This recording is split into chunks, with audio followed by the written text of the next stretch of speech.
There is a state of emergency in the WNBA right now. Their only star, their cash cow, the only player capable of capturing interest from people who aren't identifying as they, them.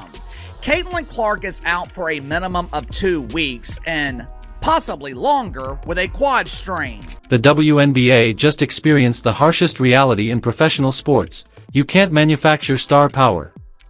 Just 2 days ago, the Indiana Fever announced that Caitlin Clark had suffered an injury that would sideline her for at least 2 weeks, and the league's entire ecosystem crumbled faster than one of Angel Reese's missed layups. If the WNBA's leadership previously believed there was no need for concern, if they thought fans would keep tuning in and still show up, that illusion has now been shattered. It's time to slam the panic button. Ticket prices for the upcoming Fever vs. Sky game at the United Center plummeted by a staggering 71% in just 1 day. Fans started demanding refunds, canceling travel plans, and selling off tickets at massive losses. The league had strategically moved games to larger arenas, confident in Clark's ability to attract massive crowds, and now they're scrambling as rows of empty seats stare back at them. And what about the much-hyped Angel Reese effect everyone's been touting? Spoiler, it doesn't exist. Let's all send well wishes to Caitlin by commenting, "Get well soon, CC," down in the comments. Let's break this down. 48 hours after Clark's injury was announced and it became clear she'd be out for 2 weeks, the market responded decisively. The message to the WNBA was loud and clear: we don't want this. We want her. But we don't want this. The moment Clark's injury hit the news, fans began unloading their tickets faster than Angel Reese throws up a wild shot. The Chicago Sky believed they'd made a smart business move by relocating their June 7th game against the Fever from their usual venue to the United Center, home of the Chicago Bulls. They expected massive crowds and premium ticket pricing because fans desperately wanted to see Caitlin Clark in action. Now, with her status uncertain, reality has set in. If it were up to Uncle KC, Clark would sit out the rest of the regular season, just to remind the league's jealous and entitled players that no one is tuning in to watch them. No one's staying home on a Saturday afternoon to watch Natasha Cloud play, aside from her personal circle. No one's buying tickets to see Bob Gurrier. And absolutely no one is shelling out cash to watch Angel Reese try to play basketball. Within mere hours of the injury news, those grand plans disintegrated, like another wide-open layup attempt from Angel Reese. Ticket prices for that United Center matchup dropped from $86 to just $25, a jaw-dropping 71% decline in a single day. The Sky went from counting profits to counting empty seats, before tip-off even arrived. This particular Sky vs. Fever matchup, rivalry or not, is the WNBA's marquee game. And those tickets? They're crashing just as hard. From $86 only 2 days ago to $25 today, and by the time June 7th rolls around, it might only cost you a bag of Skittles and a bag of Lay's to get inside. Real fans have been forced into hard decisions that reveal the raw truth behind Clark's draw. One diehard fan canceled both his flight and hotel plans for the upcoming Connecticut Sun game in Indianapolis. His reasoning? We're Caitlin fans before we're Fever fans. She's the biggest attraction, she's who our daughters want to see. Many of these are just average, everyday people. They followed Clark through her Iowa days, watched her transition to the WNBA, and said, "I want to see that live. I want to be part of that." Now, they won't get that experience. They're selling their tickets. Families willing to drive a state or two away, commute 4 hours, book hotels, pay for parking and meals, they're backing out. People flying in from overseas? That's over too. Let's be honest, they weren't traveling to see the Indiana Fever. They were coming to see Caitlin Clark, CC22. The Washington Mystics are facing the same brutal reality. They had moved their Fever game to the larger CFG Bank Arena in Baltimore, hoping Clark's star power would fill the extra seats. When her injury was announced, get-in prices crashed from $41 to $22, a 47% drop, leaving the Mystics staring at a looming financial disaster. Indiana Fever tickets over the next 2 weeks have dropped 42% on average since the announcement, from $137 down to $80. People are frantically selling, unable to get face value, and just keep lowering the price again and again and again. This isn't just ticket scalpers, either. Hate to break it to you, but these are mostly regular people. TickPick data revealed the brutal extent of this collapse. Across the 4 games Clark was expected to miss, average ticket prices fell from $137 to $80. This wasn't a minor fluctuation. Teams who gambled on Clark's drawing power are now staring at half-empty arenas and furious season ticket holders demanding refunds. This market-wide meltdown revealed a truth the WNBA was reluctant to admit. The league's recent surge in popularity rests almost entirely on one player. The financial fallout was immediate and measurable, proving Clark is not just another skilled player or rising star. She is the show. She's the reason casual fans buy tickets and plan weekend getaways around women's basketball.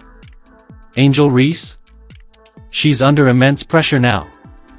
Think about it, there are plenty of classic songs that could describe the WNBA state, but none more fitting than Under Pressure by Queen and David Bowie.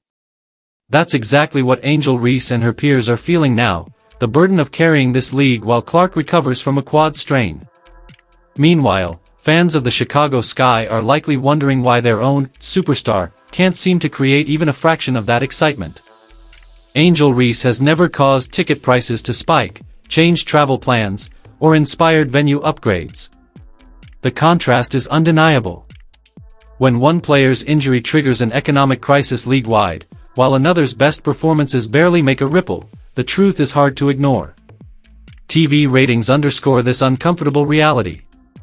During the 2024 season, Caitlin Clark accounted for 26.5% of the WNBA's total value across attendance, merchandise, and ratings.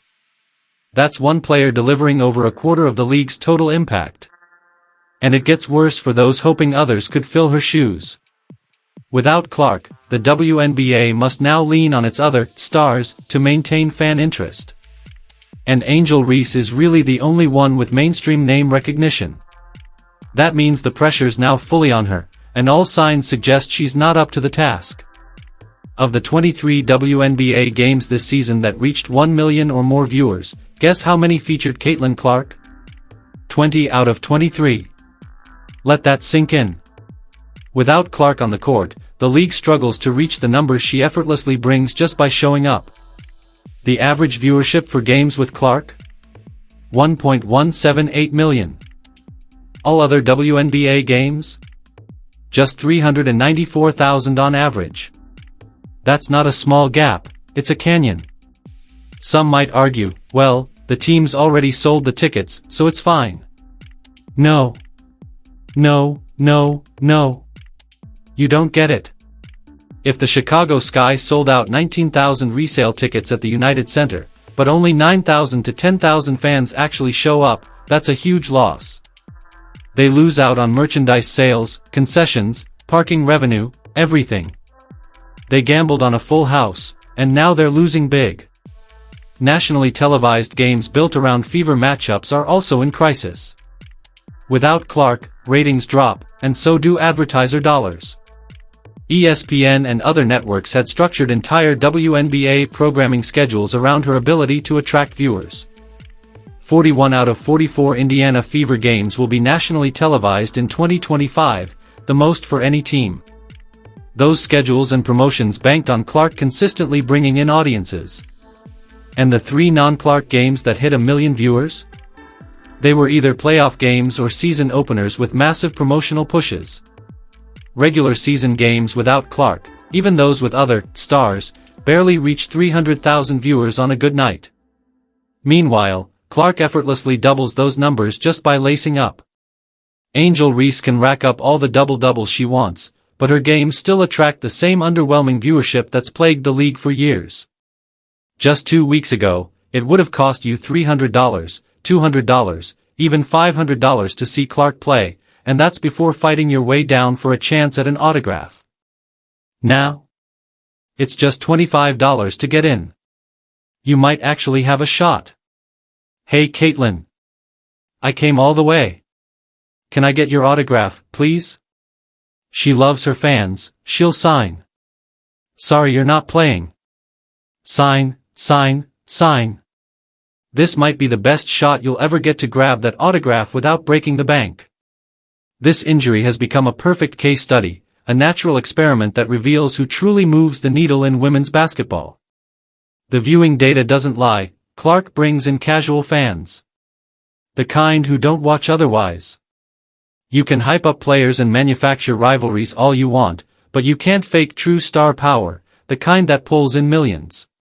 The idea that a rising tide lifts all boats only works when Clark is in the water. Without her, the WNBA slips back to its old position, background noise, ignored by the mainstream sports world. Networks are realizing this the hard way. Empty programming slots, disappointed advertisers, all of it underscores the reality they tried to ignore. Meanwhile, my sources tell me that Mama Reese demands free tickets, and the Chicago front office obliges. They're giving away tickets anyway, to Reese and the dozen or so fans who show up. Remember when everyone kept saying Angel Reese was attracting crowds too? Well, Clark's injury exposed that myth once and for all.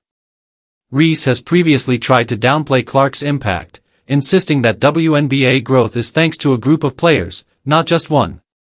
She claims it's not just Clark drawing attention. She refuses to say Caitlyn's name. It's because of me too, Reese said. I want you to realize that.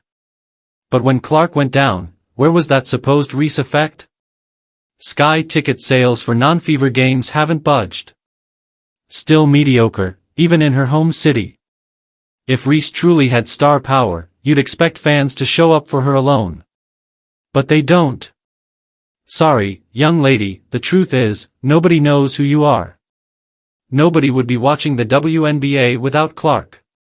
Caitlin Clark is the one bringing money, air travel, TV ratings, everything. Reese's impressive social media numbers? They don't translate to ticket sales or television ratings when it actually counts. 3 million Instagram followers mean nothing if those people aren't buying tickets to see you play. The numbers don't lie, and they say who fans are willing to pay to see. Even if the media tries to present Angel Reese as a superstar, years of data say otherwise. There's a big difference between being famous and being a draw. You can be well known and still not be able to attract flies to a fresh turd. The cold truth is that Reese needs Clark far more than Clark needs Reese. Their rivalry only matters when both are involved. Without Clark, Reese's games fade right back into the background noise they've always been.